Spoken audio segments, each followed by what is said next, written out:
안녕하세요. 4월 25일 목요일 큐티 가이드 시작하겠습니다. 오늘 본문은 창세기 41장 17절로 24절까지 말씀입니다. 요셉이 술 맡은 관원장의 꿈을 해석해 주면서 나는 감옥에 갇힐 만한 잘못을 한 게 없으니 당신이 감옥에서 나가면 왕에게 잘 이야기해서 내 억울함을 풀어달라고 그렇게 부탁을 했죠. 그러나 술 맡은 관원장은 복직이 되어서 요셉을 잊습니다. 아직 하나님의 때가 이르지 않았기에 하나님께서 술 맡은 관원장이 요셉을 기억하지 못하도록 하신 겁니다. 만약에 2년 전에 술 맡은 관원장이 요셉을 기억해내서 바로 왕에게 잘 이야기하고 그를 사면해 주었다면 어떻게 됐을까요? 요셉이 이제 감옥에서 풀려나서 자유를 얻었겠죠. 그러면 그 다음은 어떻게 됐을까요? 아직도 노예의 신분입니다. 원주인이었던 보디발의 집으로 돌아가야 했겠죠. 그러나 이 보디발의 아내, 이 안주인이 살아있는 한 그 집에서 다시 일하는 건, 가정총무로 일하는 건 어려웠을 겁니다. 그럼 어떻게 됐을까요? 아마 다른 사람에게 종으로 팔려가지 않았을까요? 애굽 사람에게 팔려갔을 수도 있고 아니면 다른 나라로 팔려갔을 수도 있을 겁니다. 이 종에게는 자유가 없기 때문에 보디발이 처분하는 대로 됐겠죠. 그렇다면 바로가 요셉을 딱 필요로 했을 때 부를 때 오지 못했을 겁니다. 아이러니하게도 요셉이 감옥에 갇혀 있었기 때문에 바로가 요셉을 필요로 할 때 곧장 바로 앞에 설 수 있었던 겁니다. 오늘 요셉은 바로 앞에 서서 왕의 꿈을 해석합니다. 그 내용을 관찰 질문을 통해 확인해 보겠습니다. 관찰 질문 1번입니다. 바로는 첫 번째 꿈에서 본 암소에 대해 어떻게 말합니까? 바로가 자신의 꿈 이야기를 합니다. 살찌고 아름다운 암소 7이 이제 나일강가에 올라와서 갈밭에서 뜯어먹고 그 뒤에 약하고 또 심히 흉하고 파리한 7 암소가 올라왔다. 이렇게 이야기를 합니다. 관찰 질문 2번입니다. 바로는 파리하고 흉한 소를 어떻게 묘사합니까? 19절 끝에 보면 이같이 흉한 것은 애굽 땅에서 내가 본 적이 없는 참 충격적인 모습이라는 거죠. 충격적인 모습의 소가 어떤 일을 하는가 하면 처음에 아름답고 살찐 암소를 잡아 삼켰다는 겁니다. 그럼 아름답고 살찐 암소를 잡아 삼켜서 그도 아름다워졌는가 하면 아니라는 거죠. 그 모습 그대로 계속 흉했다는 겁니다. 관찰 질문 3번입니다. 바로는 꿈을 누구에게 말했습니까? 24절에 점술가에게 말했다 하죠. 점술가는 지금 우리 주변에 있는 그런 점쟁이 정도가 아니고요. 당시에는 학문 가운데 점성술이 있었고 나라에서 가장 지혜롭다는 사람들, 이 지혜자들이 이런 점성술이나 천문학 등을 연구했습니다. 그 목적은 단순히 내년에 재물운이 있을 것이냐, 애정운이 있을 것이냐 이런 걸 보려고 하는 게 아니고요.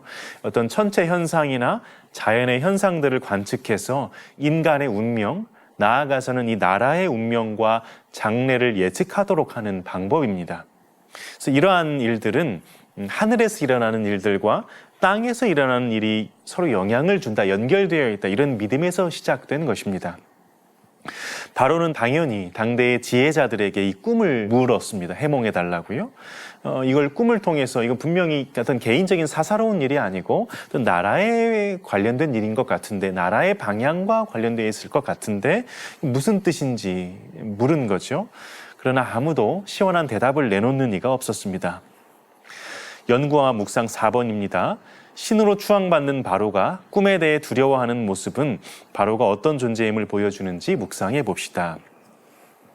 바로는 애굽에서 신으로 여겨졌습니다. 바로는 태양신이라고 불리우던 레의 아들로 신으로 불리우던 사나이인데요.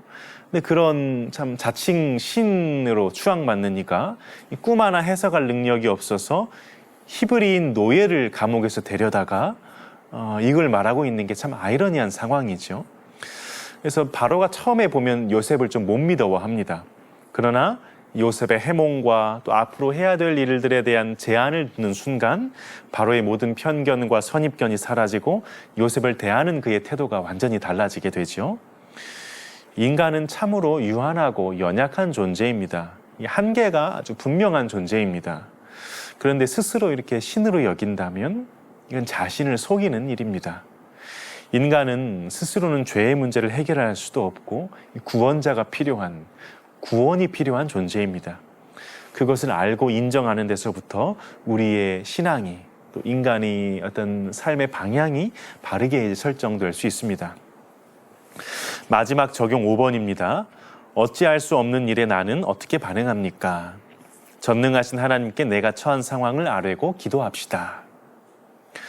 살다 보면 사람의 힘으로는 도저히 해결할 수 없는, 손쓸 수 없는 문제에 부딪힐 때가 생깁니다.